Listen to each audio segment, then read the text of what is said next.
지난 이야기. 완벽한 공습으로 항공전의 승리를 거둔 이스라엘. 하지만 전쟁의 참패에도 이집트의 거짓 보도는 계속되고 더 큰 혼란에 빠진 아랍 세력들. 마음의 고향인 예루살렘이 아직까지 요르단 영토에 있다는 건 그러니까요. 이거는 이스라엘로서는 게다가 지도를 딱 봐도 네. 이스라엘이 딱 있는데 예루살렘으로 해가지고 요르단이 폭 하고 안을 맞아요, 파고 들어가 맞아요, 있기 때문에 맞아요. 이스라엘은 눈엣 가시 같아요. 이 웨스트뱅크 지역이 당시 요르단 GNP의 절반을 차지하고 있었던 지역입니다. 어. 너하고는 싸우기 싫다고 겉으로는 말했지만 비밀리에 대부대를 집결시킵니다. 이집트 국영방송의 얘기를 요르단 표역을 듣고서 오판을 해버립니다. 이집트가 이기고 있구나. 그러면 요르단이 먼저 쳐요? 이게 사실 소련까지 쏘갔거든요. 하도 이집트가 이겼다고 그러니까. 그럴 정도니까 요르단 국왕도 야 이거 이기는 쪽에 붙자. 예루살렘 폭격을 할 수가 없잖아요. 그러니까 어쩔 수 없이 잘 훈련된 보병들을 투입해서 시가전을 해서 하나하나 뺏어야 되는 거예요. 와. 이스라엘군 보병들이 올 걸 알고 곳곳에 지뢰하고 철조망을 설치했습니다. 그다음에 박격포를 아주 교묘하게 설치해서 공격하는 이스라엘군 보병들이 십자포화를 받을 수 있게끔 교묘하게 배치했어요. 중동전 시리즈 6.1 전쟁 지상전 마지막 이야기. 그래서 이제 55 공수여단이 도착을 했는데 철조망 지대에 걸립니다. 그래서 여기서 집중포화를 받게 돼요. 2시간의 전투 만에 이스라엘군 55 공수여단의 병력이 절반으로 줄어듭니다. 와. 엄청난 타격이네요. 네. 사실 이스라엘 전체 중동전 역사상 이스라엘이 그러니까요. 이렇게 피해를 입은 건 가장 없어요. 큰 피해였어요. 저희가 지금 몇 주간 계속 중동전에 대해서 언급을 와, 하는데 네. 이스라엘이 이 정도의 이게 혹시 오늘의 반전인가요? 더 무서운 반전이 하나 있어요 뒤에. 아니 근데 사실은 우리가 임영환 박사님의 발언을 빌리면은 3분의 1 정도의 전력이 만약에 죽었을 경우에는 그냥 전력 자체가 소실됐다라고 해도 과언이 아니다 이렇게 얘기를 그게 바로 하시는데. 전멸이죠. 그러면 공수여단은 더 이상 진격을 못 해야 되는 거 아닌가요? 그런데 이스라엘군은 달랐죠. 가나요? 이 나머지 절반의 병력이 철조망 지대를 뚫고 돌입을 합니다. 아 진짜 엄청나다.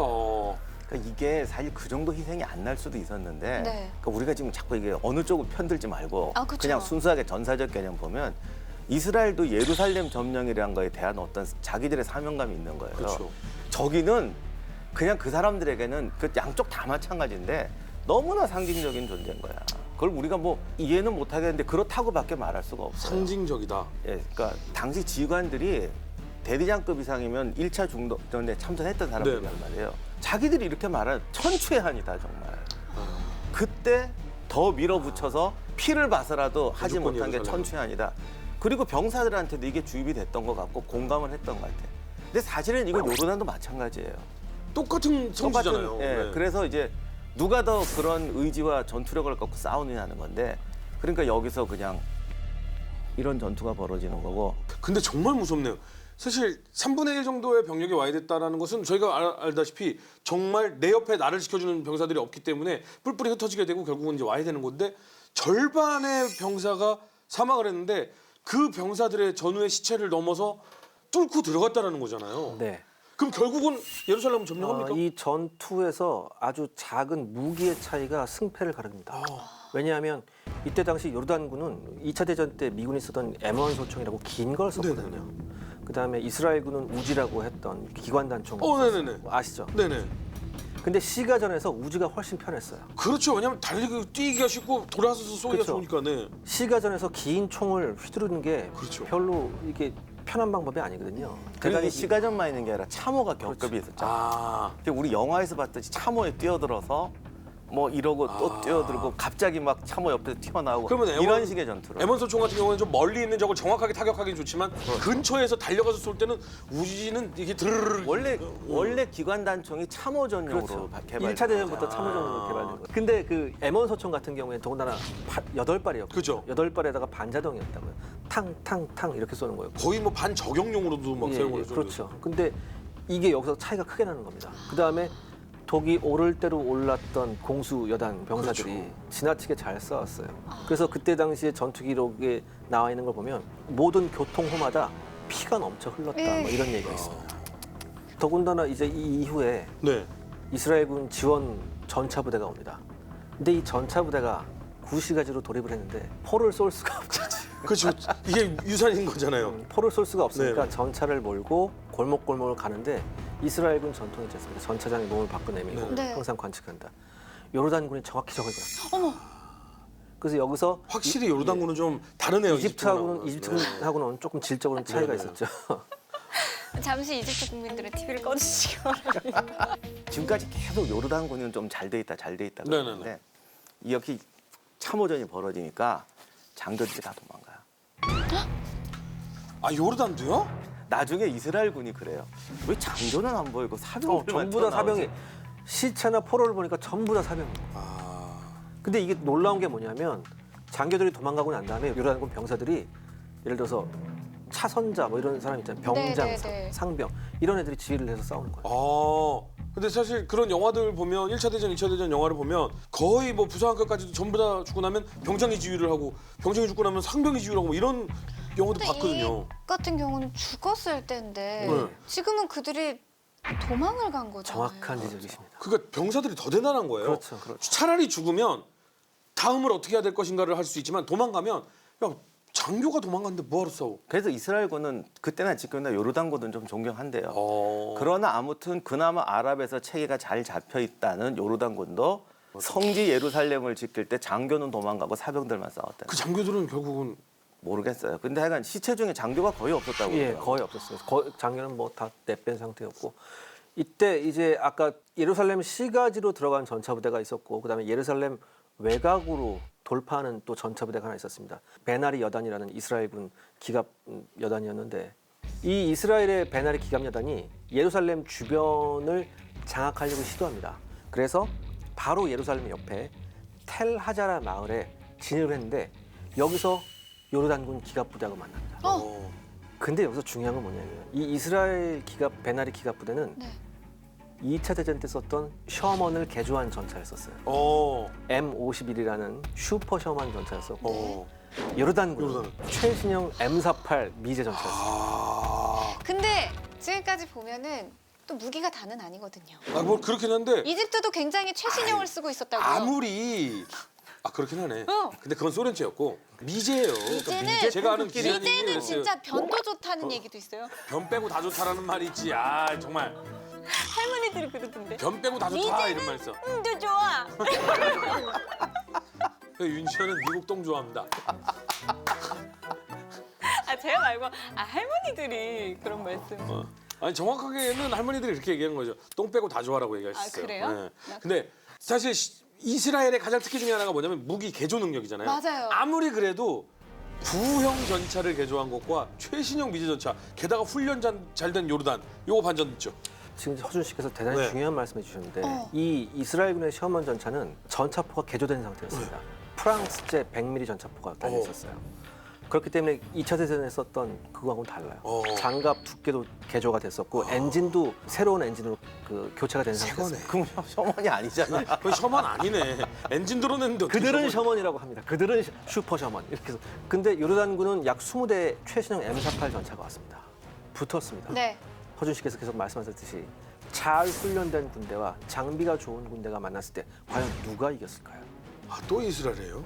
어쩔 수가 없죠. 또 요르단 쏘지도 않는데 이스라엘 쏘면서 맞추면서 들어왔어요? 요르단군의 M48 전차 20대 중에 12대가 격파됩니다. 그리고 요르단군은 바로 퇴각을 하죠. 반면 이스라엘군의 손에는 전차 3대가 전부였습니다. 그래도 세대 터뜨렸다. 이렇게 되니까 이 베나리 여단이 주변을 완전히 장악하고 악전고투를 하던 55 공수여단과 조우를 합니다. 그러면서 모든 웨스트뱅크가 전부 다 이스라엘군 수중으로 들어갑니다. 드디어 예루살렘을 이스라엘이 차지하게 됐군요. 근데 이제 이스라엘이 완전히 장악을 하자 이제 요르단이 이제 아차 싶은 거죠. 이제 저거를 이대로 내주면 이제 GDP 40%. 끝인데. 그렇죠. 그래서 긴급하게 다시 40여 대의 요르단군 전차가 다시 예루살렘 쪽으로 접근을 합니다. 최신형. 네, M48 전차 다시 한번 오죠. 근데 이번에는 이스라엘 공군이 나섭니다.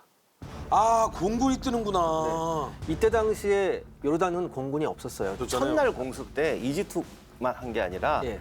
실제로는 주변 모든 나라 공군을 다 기습했어요. 그 레바논, 시리아, 그러니까 100%라고 하면 좀 과장이지만 거의 100%를 무력화시켰고 이라크까지 들어가서 이라크 공군도 한 30, 40% 와 무력화시켰어요. 이라크까지요?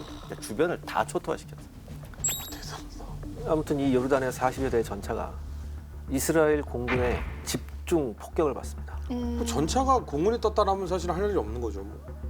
뭐 말 그대로 박살이 납니다. 두 번 다시 요르단강 근처로 요르단군이 접근을 못할 정도. 현대전은 공군전이라고 할 만큼 워낙 강력한데 게다가 이스라엘 공군은 또 날개로 전선을 끊을 만큼 운전을 잘하는 분들이라서 아 그랬구나. 아니 근데 얘기를 쭉 듣다 보니까 예루살렘에 대한 이 어떤 자긍심은 바람. 전 세계가 다 갖고 있는 거죠. 유럽에서도 왔다가 막 이스라엘도 그렇고 뭐 다른 중동 국가들도 그렇고. 근데 통곡의 벽이라는 말을 저희가 어렸을 때부터 많이 들었거든요. 맞아요. 그게 통곡이 운다는 거잖아요. 언제부터 거기가 울었길래 통곡의 벽이 된 건가요? 그러니까 예루살렘 이스라엘이 한번 재건됐다가 이제 완전히 부서지는 게 이제 로마 때 반란 일으켰다가 그 로마 군에서 함락이 되는데 그때 이제 성전까지 다 불타버리거든요. 그리고 예루살렘에 있던 모든 보물이 로마로 옮겨가요. 왜 통곡의 벽이라고 하냐면 이게 당시 로마에서도 굉장히 유명한 사건이었어요.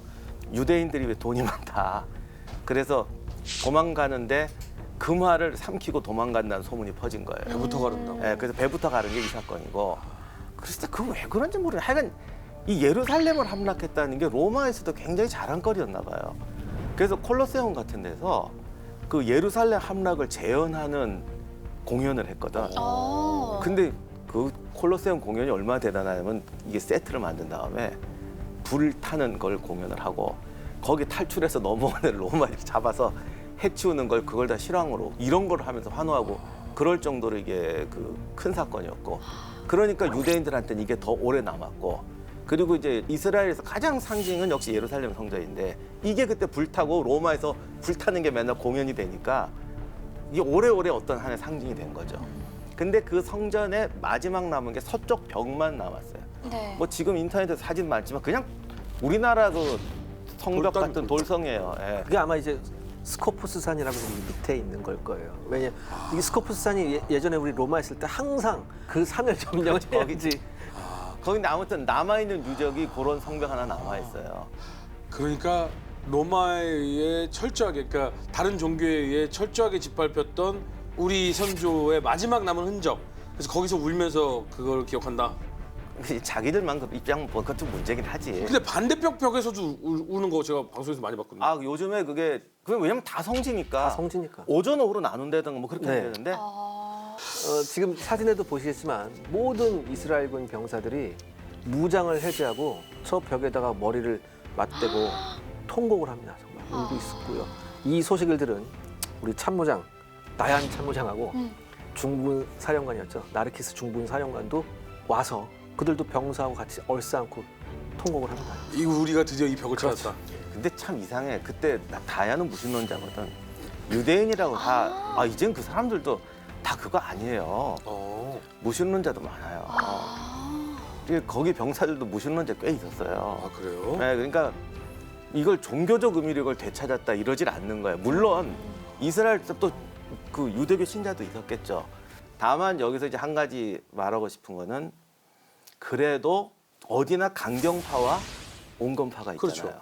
여기 점령했으니 저 회교사 이번 기회에 다 처벌합시다. 다 부셔버리자. 네, 그래서 나르키스한테 와가지고 지금 정신없는 상황이잖아요. 저거 다 폭약 넣고 터뜨리자고. 이 당신이 그렇게 되면 정말 최고의 영광, 이 하늘나라의 최고의 영광이 된다. 안 돼. 다 부시자. 그러니까 사령관이 그 사람도 바보는 아니잖아. 말도 안 되는 소리 하지 마라. 그랬더니 계속 왜 이러냐고. 이 기회에 저거 다 치워서 여기를 우리로 만들어야 된다. 그랬더니 사령관이 그랬대도 한마디만 더 하면 영창에 쳐넣어버리겠다. 그 다음에 다야는 와가지고 오니까 이제 이 랍비가 또 가서 그때 왜 이슬람 사원이 더 많잖아요. 네. 그 깃발도 꽂혀 있고 네. 저 깃발 다 내리게 하고 저 우리 깃발로 바꾸고 쟤들 여기서 예배 못 보게 합시다. 다연이 말도 안 되는 소리 하지 마라. 쟤들 다 예배 보게 하고 성직자들 건드리지 말고 모스크를 폐쇄하거나 이러지 마라. 이렇게 했어요.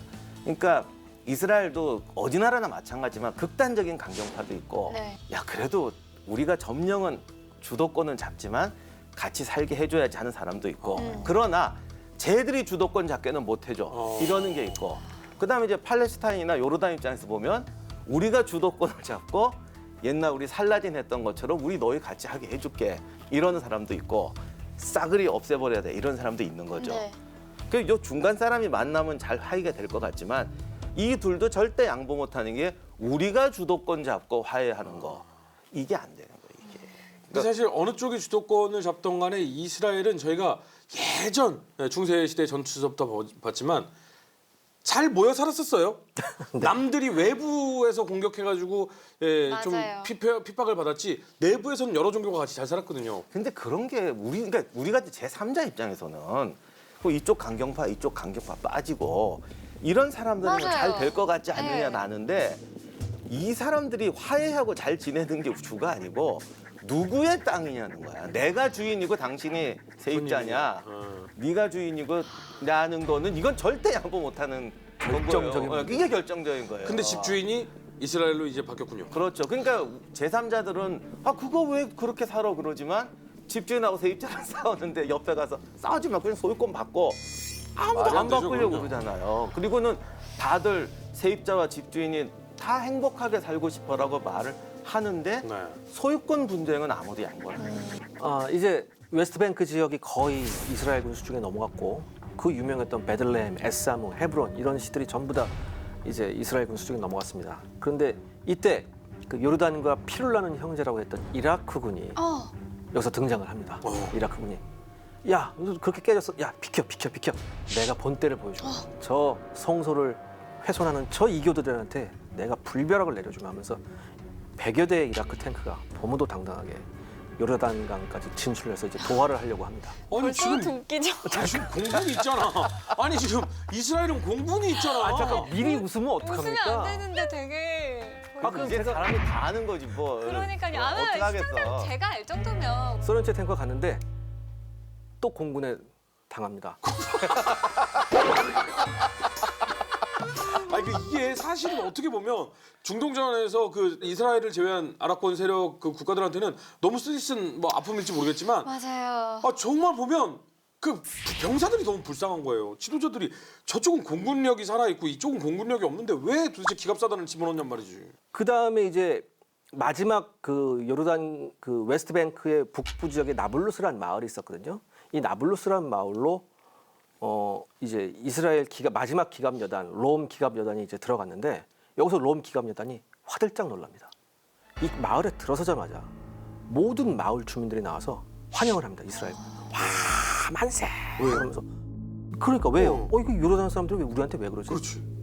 근데 막 환호하는 사람들 군데군데 보니까 총도 들고 있고 그래요. 그래서 이상하다라고 해서 갑자기 전차를 딱 멈추고 전차장 한 명이 전차에 뛰어내려와서 총을 뺏은 다음에 막 허공에다 막 쏴요. 막 쏜 다음에 야 우리 이라크군이 아니고 이스라엘군이야라고 얘기합니다. 이 나블루스 주민들은 이라크군 증원부대가 오는 줄 알았어. 그때부터 갑자기 환호성이 뚝 멈춰요. 그러더니 웅성웅성하다가 슬그머니 집으로 들어갑니다. 그렇죠. 그러니까 이게 바로 집주인이 바뀌었구나라는 걸 알게 된 거지. 우리나라 사람들 좀 힘들 것 같긴 해. 무기도 온통 섞여 있지 생긴 것도 똑같지 깃발도 비슷비슷해 은근히 보면. 예, 비슷해요. 진짜 어느 나라 군대인지 알아 저걸. 그러니까 마지막 요충지 나블루스가 떨어졌다는 소식을 요르단군이 들으니까 이제 자존심이 상하잖아요. 마지막 남은 전차들을 쥐어짭니다. 41대의 전차를 다시 보내요. 네. 어떻게 됐겠습니까? 공군한테 또 맞았을 것 같아. 이번에는 그 아까 나블루스 마을을 진입했던 그 롬 여단이 매복을 쳐놓고 기다리고 있었어요. 그래서 20분 만에 16대 전차를 잃고 다시 요르단군은 후퇴를 하게 됩니다.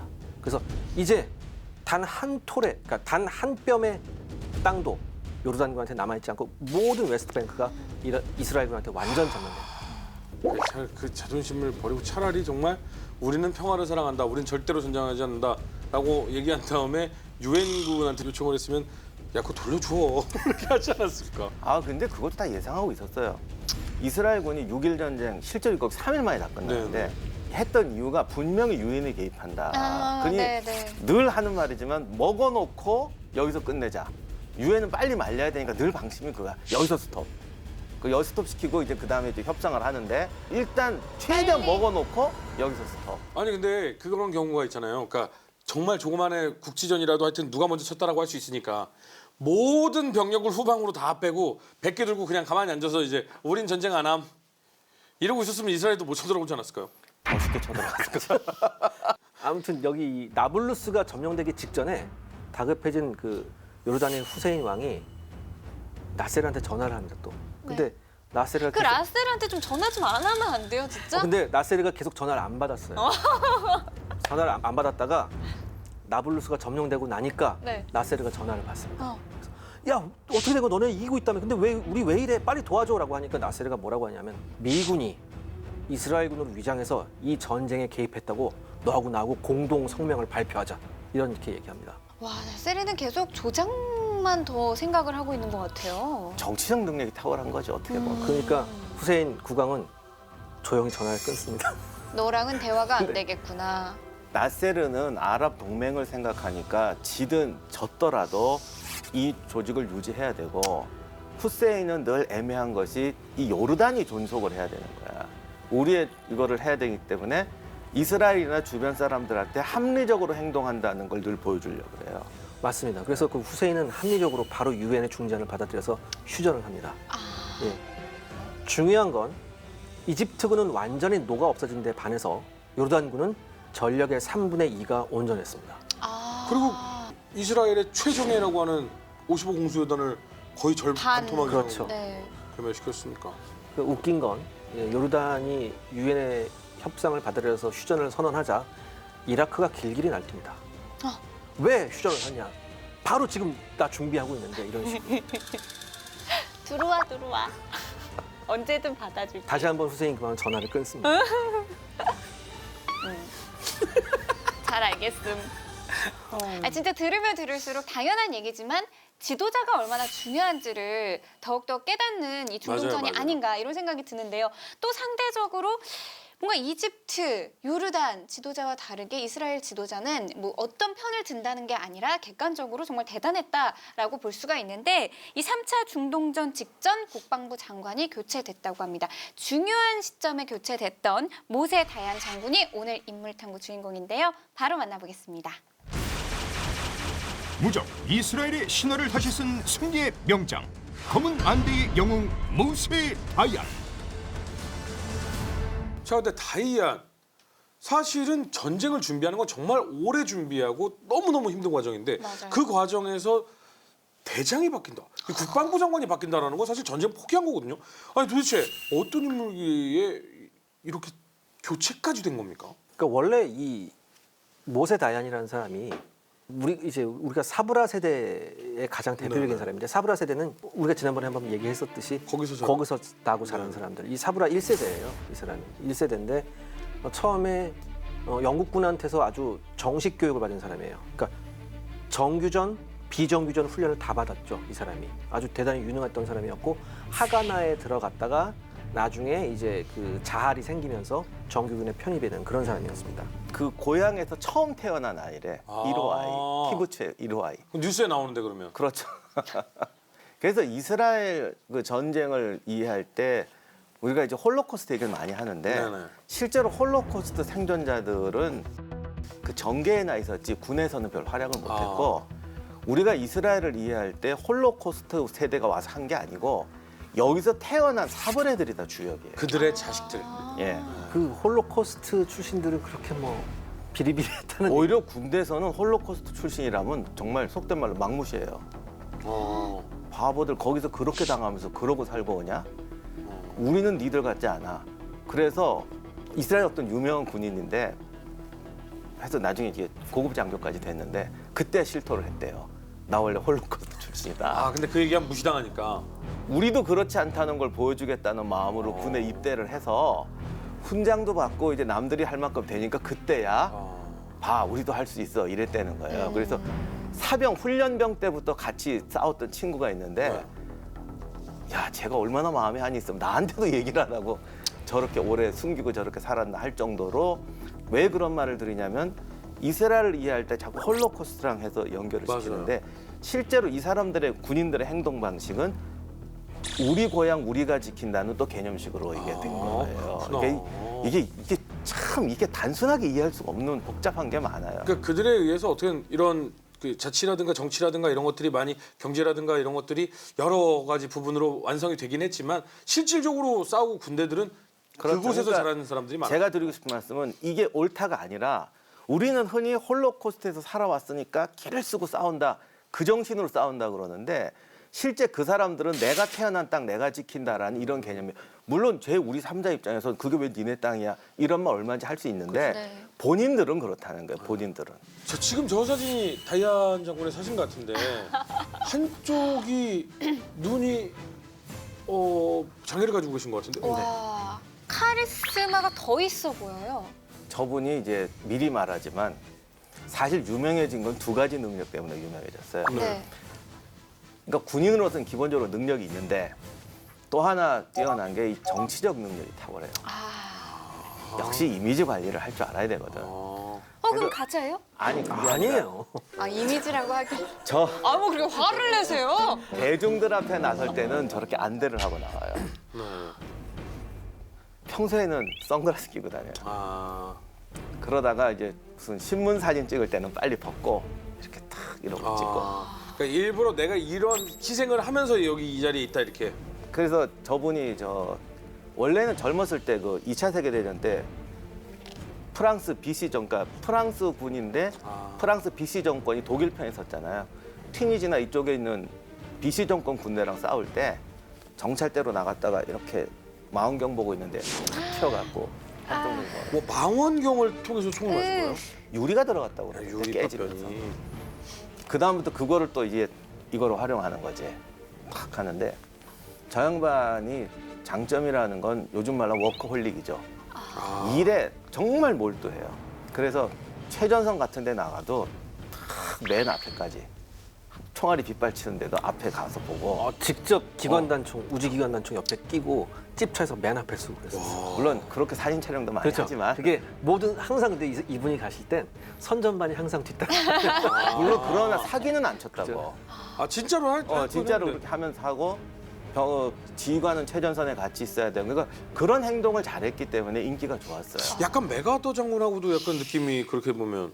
근데 메가더는 사진 한 번만 찍고 그렇게 많이는 안 하지. 그러니까 보여주긴 하지만 그분은 돌아가셨는데 이분은 직접 싸우러 들어가시고. 예, 그리고 이제 항상 병사들 입장을 잘 이해를 하고 그러니까 이렇게 신문에 실리면 굉장히 아름다운 얘기를 많이 해요. 미담이 많군요. 근데 그런 거 많이 지금 하고. 이 사진 한 장으로도 느껴지는 분위기가요. 딱 카리스마가 있지만 또 한쪽 입꼬리가 살짝 맞아, 살짝 올라간 온화하게 게, 웃어. 예, 온화하면서 거기에 또 여유와 정말 그러면서 손은 뭐해? 일하고 있어. 일하고 있어요. 그래서 저분이 예리하다. 저 이 정도면 이제 좀 저번에 남자 볼 줄 아는 거 아니에요? 일 워커홀 모든 유부남을 좋아해서 그래요. 저분도 아마 저 당시에 굉장히 결혼하셨을 거예요. 저 지금 그 얘기 하려고 그러는데 네. 저분이 워커홀릭인데 유일한 취미가 하나 있어요. 뭐예요? 또 이상한 취미예요? 샤를 거예요. 샤를. 기자님이셨어요? 차를 세워. 나 안 해. 연색을 굉장히 즐기셨구나. 아. 어마어마한 바람둥이였어. 아니 남자는 왜 그러는 거예요? 그런 남자만 좋아하는 거예요. 그런 남자만 마음에 든다고 하는 거예요. 아주 멀었네. 난 몰랐는데 그 미소가 그런 뜻인가 보다. 딱 눈치채잖아. 아니 진짜 딱 여유와 온화함과 카리스마 모든 게 다 공존하는 느낌. 이분 사진을 보면 네. 같은 장소에서 찍은 컷이 여러 개예요. 쉽게 말해서 메가더 장군은 딱 한 컷이잖아요. 뭐 이렇게 필리핀에 왔을 때 그 한 컷 정도만 있는데 이분 사진을 보면 여러 각도에서 같은 장소 여러 명이 여러 찍은 각도에서 거구나. 야 이번에 저쪽에서 찍어봐 뭐 이런 식으로. 근데 저분이 이제 돌아가시고 난 다음에 81년에 돌아가셨거든요. 저 안대가 경매에 나와서 2005년에 경매에 나와서 약 10만 달러에 판매가 되기로 했대요. 어기요. 그러니까 저 안대를 그때 자기를 평생 따르던 개인 경호원한테 줬대요. 그 돌아가시면. 돌아가기 전에 이렇게 이 예. 유언으로. 분명히 돈 낼 거다라고 줬겠죠. 그 누가 가져갔을까요? 경호원이 아니 경매대. 경매된 사람이요? 네. 뭐 유대인이 가져갔. 아니야 여자분이었을 거야. 아 좋아했던. 얼마나 사건이 있냐면 국방부 장관이 임명을 했는데 이게 지금 전쟁 나기 며칠 전이에요. 그러니까 정말 웃기는 일이잖아요. 사실 전쟁 일주일 전에 국방부 장관 교체하는 말도 안 게 되는 어딨어. 거죠. 그러니까 여기 좀 비사가 있는데 우리 그건 생략하고 네. 아무튼 그게 급하게 하는데 지금처럼 핸드폰도 없고 삐삐도 없던 시절이잖아요. 그리고 지금 이렇게 하고 자기가 지금 국방부 장관 되려고 막 이렇게 했거든. 그건 전화 오길 기다려야 될 거 아니야. 네. 행방불명이 돼갖고 찾을 수가 없는 거예요. 1분 1초가 급한데. 아니 자기가 장관 시켜달라고 해놓고 지금 어디로 사라진 거냐고. 새로 생긴 여자친구가 있거든. 그 여자 집에 갔더니 거기 계시더래요. 주무시고 계시네요. 슬프다. 별로네요. 별로예요. 아니 뭐 이제 지금 이야기하는 것은 전쟁에 대한 이스라엘의 전쟁에 대한 이 사람의 어떤 뭐 활약이나 뭐 이 내용을 얘기하는 거니까요. 개개인적인 어떤 그런 것에 대해서 그렇게 심각하게 실망을 하거나 가슴 아파할 일은 없을 것 같습니다. 그래요. 아니 뭐 능력이 중요하니까 그러면 뭔가 군인으로서의 능력은 뛰어났던 거죠? 근데 이 사람이 대중한테 인기가 많을 수밖에 없었던 이유가 그러니까 어떤 이스라엘판 노블리스 오리제라고 할까? 자기뿐만 아니라 모든 가족들까지 전부 다 전쟁에 나갑니다. 심지어 유학하고 있던 딸은 돌아와서 통신병으로 근무하고요. 아들은 공수부대에 들어갑니다. 와 공수부대요? 그 다음에 부인까지 그 매점에서 일하게 몇 하고. 번째 부인. 진짜로 그런 어떤 분명히 그런 사과는 있었던 거네요. 그러니까 머릿속에 이 전투만큼 우리 이 전쟁은 내가 무조건 이긴다라는 그런 투철한 직업의식은 가지고 있었던 아무튼 것 같아요. 부하 장교들이나 그때 참모총장이 이제 국방부 장관이 다얀이 되고 참모총장이 라빈이 되는데 그 계열, 그러니까 이스라엘의 그 전쟁 영웅들한테 인기 되게 좋았어요. 앞으로도 얘기하겠지만 이스라엘의 그 전쟁 영웅들이 있거든요. 네. 그 사람들이 다 다얀을 좋아했어요. 또 다얀이 챙겨줬고. 아니 근데 다이안이 그런 이제 그 지도부들한테도 인기가 좋았지만 대중들한테 그렇게 인기가 좋았다면서요. 그래서 다이안을 전쟁으로 지도자로 내보내라라고 하는 시민들의 시위도 있었다면서요. 예, 여성분들도 너무 많이 시위하고. 그 데모를 해서 다이안 내보내라. 여러 가지 사연이 있었고 당시 총리였던 에시콜은 다얀하고 정적이었어요. 그래서 이갈 알론이라고 원래 다얀의 상관이었고 1차 중동전 때 활약했던 그 사람을 국방부 장관 주려고 했는데 네. 라빈 이하 이 주력 사단장들이 다 다얀을 밀고 이러니까 할 수 없이 다얀을 국방부 장관으로 임명한 거죠. 그 충격 때문에 뭐 심장이 나빠져갖고 돌아가셨다는 설도 있어요.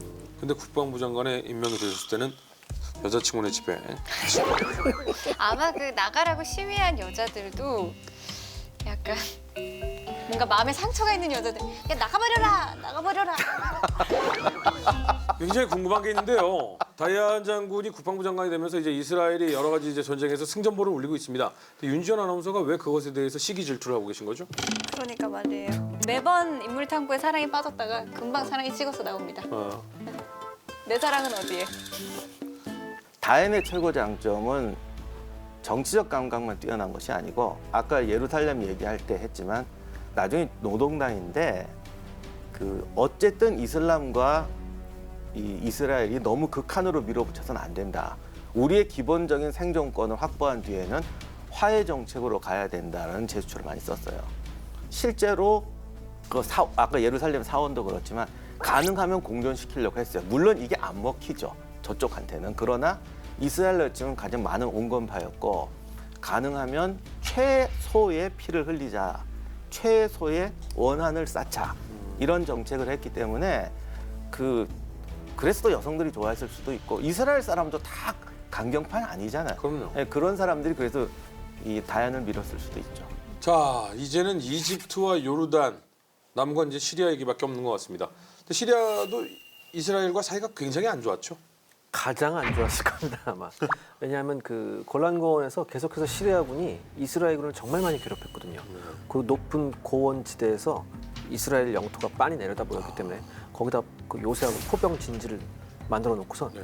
끊임없이 이스라엘을 괴롭혔습니다. 그래서 이스라엘은 이번 기회에 저 골란고원을 완벽하게 장악하기로 마음을 먹죠. 이런 국지전에서도 인명 피해가 있나요? 어마어마했고요. 아 그래요? 사실 그 이집트하고 마찬가지로 시리아 공군과 이스라엘 공군도 아주 정말 많은 그 공중 교전을 했었습니다. 지난번에 저희 들었을 때 수십 대가 한꺼번에 공중교전을 하는데 시리아 상공에서도 마찬가지였고요.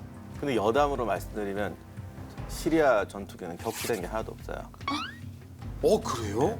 떨어진 비행기를 보면 총알 자국이 없대. 붙으면 그냥 튀어버린 거야 낙하산은. 설마 그래도 공군 조종사 제일 엘리트인데. 그러니까 좀 하다가 떨어진 비행기를 보면 손상된 기체가 다 다는 안 그렇겠지. 그렇죠, 근데 그렇죠. 손상된 게 없다라는 꽤 있다고 그러더라고요.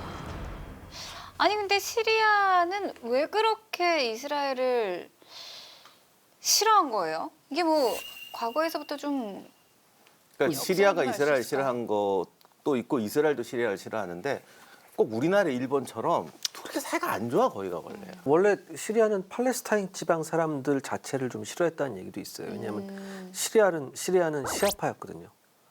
근데 나머지는 또 수니파였고 수니파. 그런 것도. 순위파 시아파의 그런 느낌. 그러니까 이거 쉽게 말하면 시리아 입장에서는 저쪽 동네에 있는 애들은 뭐가 어떻게 됐든 다 싫어. 다 싫어. 예. 다 싫어. 그냥 난 너 시리아. 그래서 시리아. 근데 사실은 그렇게 서로 간에 싫어했다면 이집트와 마찬가지로 바로 공격에 들어갔어야 되는데 요르단 같은 분위기가 아니었잖아요. 근데 왜 이스라엘 군 내부에서는 시리아를 바로 치지 않고 좀 내부적인 좀 말다툼이 있었다라고 하던데요. 그 당시 이스라엘 내부에도 정말 심각한 갈등이 있었어요. 근데 그게 뭐냐면 일단 두 가지 딜레마가 있는데 하나는 원래부터 벤구리온 때부터 골란군을 먹어야 된다라는 게 이제 네네. 굉장히 중요한 거였어요. 네. 그러니까 이거는 누구나 다 인정하는 전략 요충지예요. 그러니까 이건 이스라엘 입장에서. 근데 골란군에 들어가면은 또 골란군 주민을 다 밀어내야 돼. 아 거기에 사람이 농사도 잘 되고 하니까. 아니 뭐 농사 잘 되는 농사 잘 나라는 되는 건 아니에요. 아닌데 우리가 생각하는 고원이 그냥 뭐 황무지일 것 같은데 의외로 마을이 여러 개 있었습니다. 뭐 그냥 순박하게 사람들이 사는 그런 동네였는데 문제는 이 사람들은 시리아인이라는 거지. 아까 이스라엘이 점령을 하더라도 이 사람들 내쫓아야만 하는. 그렇죠. 그러면 이제 또 팔레스타인이 아니라 시리아 난민. 난민까지 생기는 거예요. 그래서 이스라엘 내부에서도 고민이 많았던 모양이에요. 이거 괜히 전투 벌이지 말자. 그랬는데 이집트하고 요르단이 뭐 거의 너무 빨리 끝난 거죠. 야 이거 어떻게 해야 되지? 이게 고민이 생기죠. 딱히 할 일이 없는 거예요 이제. 너무 빨리 끝나서. 또 마침 그때 시리아가 우리가 항상 그 모든 악의 근원 이집트 국영 방송에 또 낚입니다. 시리아. 아, 아 들었구나. 예, 이긴다. 이집트가 이기고 있다라고 해서 시리아 이런 거 있잖아요. 아주 소심하게 야 그럼 한번 슬쩍 찔러볼까? 이렇게 해서 병력을 한 6월 6일 아침이었죠. 10대 전차. 그다음에 2개 대대 규모 병력으로 한번 슬쩍 찔러볼까? 한번 슬쩍 찔렀습니다. 어떻게 됐겠습니까? 호되게 당했겠다. 이거 정당방위야가 나왔겠죠. 200여 명의 전사자를 내고 주랭랑을 칩니다. 근데 여기서 이스라엘 내에도 군부는 어떻게든 이 기회에 치자. 그래도 골란군은 먹어야 이게 완수된다 하는 쪽과 네.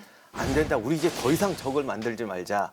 굉장히 갈렸는데 다얀이 되게 정치적인 인물이고 그래도 최소하려던 인물이었잖아요. 무지하게 고민했대요. 북쪽의 안전지대를 확보하는 게 우선이냐.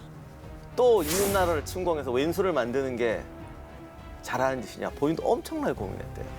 그래서 회의 끝에 안 하기로 결정. 오. 아 근데 바로 그때 북부사령관 엘리자르라는 사람 장군이 있었어요. 네. 그래서 북부사령관이 유고 출신인데 이 사람이 이제 비행기 타고 날아가가지고 책상을 딱 치고 무슨 소리 하는 거야 지금? 우리의 북부의 최종 목표가 당신 뭔지 아직도 생각을 안 하고 있냐?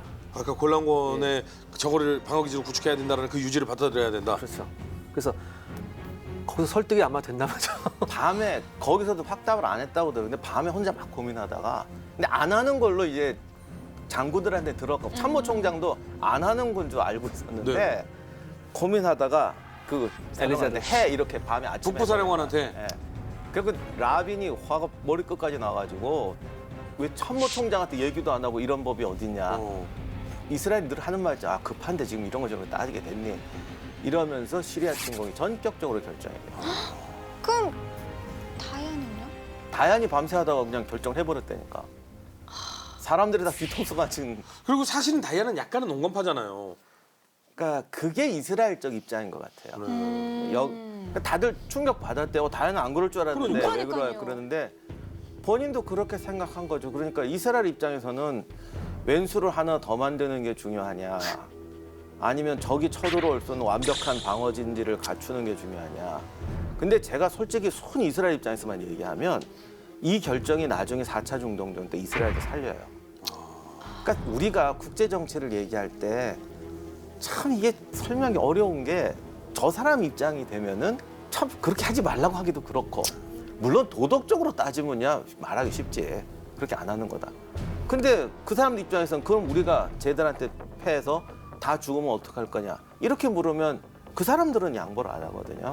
그러니까 이 중동정이라는 게 늪이라는 게 참 누구 입장에 서면은 다 옳고 또 이쪽 입장에서 보면 다 틀리고 이런 게 있어요. 근데 다얀을 비롯한 많은 이스라엘군 지휘관들이 네. 골란고원에 대한 공격을 좀 망설인 것 여러 가지 원인이 있겠지만 그 중에 하나가 골란고원이 이스라엘 입장에서 봤을 때는 대단히 공략하기가 힘들어요. 이게 해발 1000m 고원인데 네. 시리아 쪽으로는 경사가 완만해요. 아. 그래서 차량의 기동이 가능해요.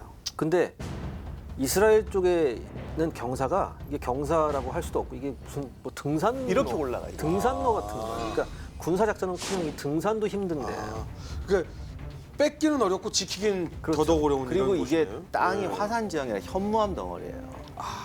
그러니까 가다가 다 깨져요. 이게 탱크도 그냥 나가요. 이게. 그러니까 막 이렇게 돼 있어요. 땅이. 더군다나 그 위에 지금 시리아군이 엄청난 진지를 구축을 해놨어요. 그러니까 이스라엘군 공군 폭격기가 항상 폭격을 하니까 위에다 1m 두께의 철판을 깔고 각종 전차들을 전차호에 매복시킨 다음에 콘크리트로 덮어놨어요. 어머. 그래서 소련군 군사고문단이 왔을 때 무슨 얘기를 했냐면 이거 마지노 전선보다 더 튼튼하네? 이런 얘기를 할 정도로 아주 튼튼한 요새를 지었기 때문에 이거 이스라엘로서는 만약에 골란고원에 대한 공격을 결정한다. 이건 이제까지 이스라엘군이 상상하지 못했던 출혈을 감수해야 되는. 그 장기전으로 갈 수도 있는. 네, 자칫하면. 네. 아, 그래서 이제 그러면은 본격적으로 시작이 되는 건가요? 근데 이스라엘이 이제 다이안 장군이 공격을 결정했으면 이제 들어가야죠. 가긴 어떻게 가야죠. 들어가나요? 근데 약간 이번 판은 쉽지 않을 것 같은 그러니까. 게 예상이 되는데요. 이스라엘 군한테는 정신교육이 정말 잘 돼 있잖아요. 음. 이거 시간 끌면 우리는 아, 못 먹는다. 그러니까 늘 유엔이 들어온다 이게 있어요. 그러니 어떻게 해? 아무리 큰 희생을 치라도 빨리 속전속결로 끝내라. 또 밀어붙여요. 그리고 그래서 여기 이스라엘군이 늘 유명해 장교들이 앞장서죠. 그렇죠. 그 아까 효준 씨께서 정말 그 아주 정확한 데를 짚어주셨는데 절대 장기전을 하면 안 된다는 게 이스라엘군의 방침이었어요. 그래서 만약에 뭐 공군력을 동원해서 보급선을 끊고 이러면 시간이 너무 많이 걸린다. 그러면 안 된다. 그냥 밀어버려라. 밀고 올라가자. 이거였습니다. 그리고 보통 밀면은 자기 영토에서 가까운 남쪽에서부터 밀 것 같은데 네. 또 전격적 위부터 끊는 거죠. 북쪽 가장 어려운 데로 치고 올라가.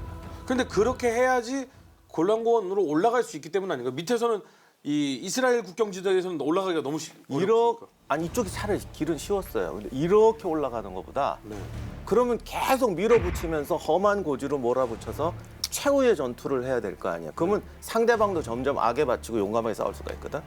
아예 힘든 대로 올라가서 위를 끊어버리면 여기 무너져 나간다는 거죠.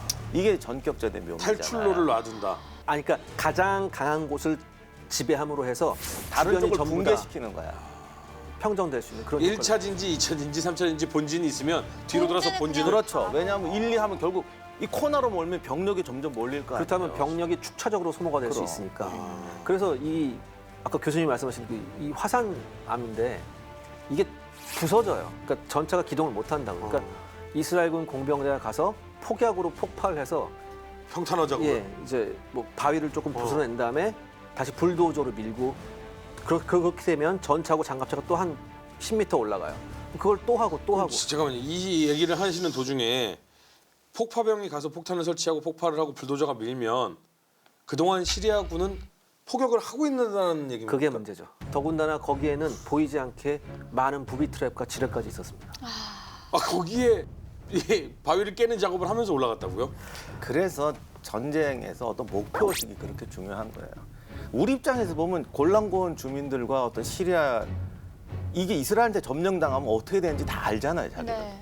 그러나 어쨌든 그것이 자기 행동으로 나올 만큼 절박하느냐의 문제고 이스라엘은 야 이거 꼭 우리가 먹어야 돼 이런 생각을 안 하고 먹어야 한다라는 게 병사 한 명 한 명한테 들어가서 물론 이스라엘군도 도망병 있고 겁쟁이 있긴 있어요.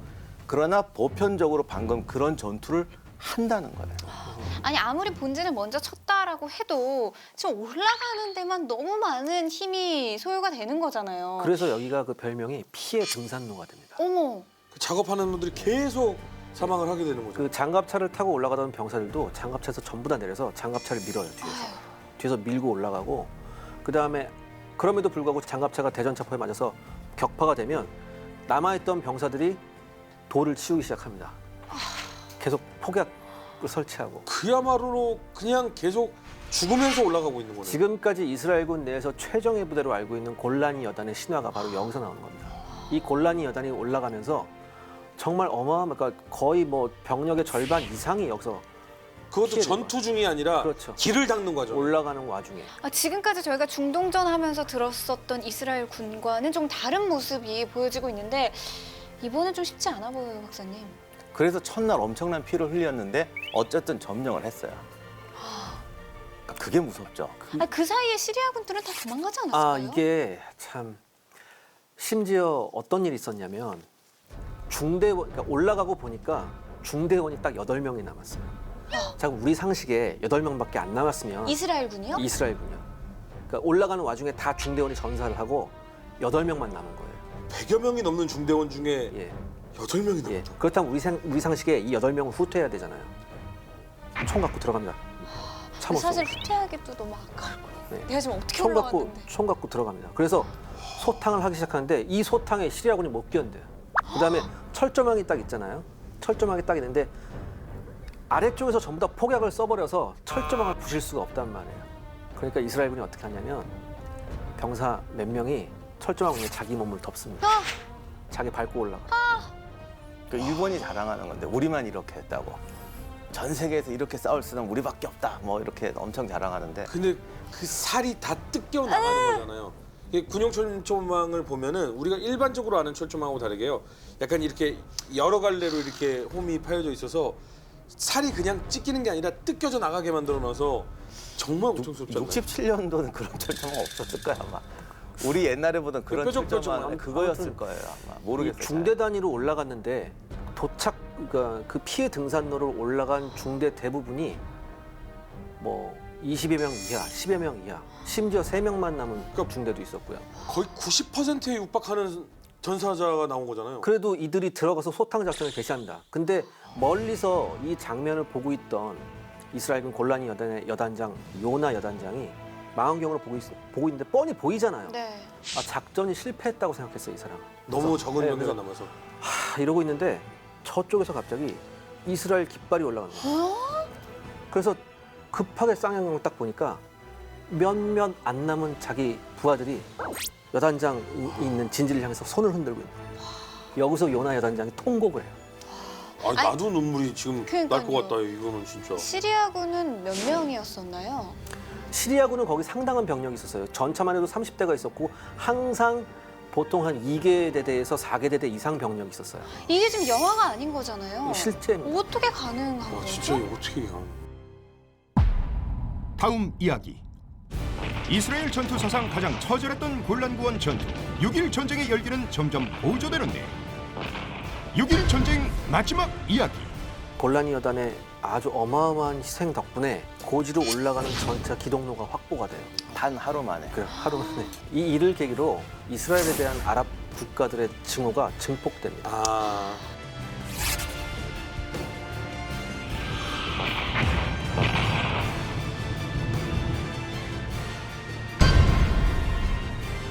이집트가 수에즈 운하를, 시리아가 골란고원으로 동시에 치고 나옵니다. 어디서 뭐 휙 소리가 나는 거예요. 이스라엘군 전체가 한 대씩 우와. 파괴되는 거예요. 여기서 전차의 절반이 녹아 없어진다. 와. 그것도 30분 만에.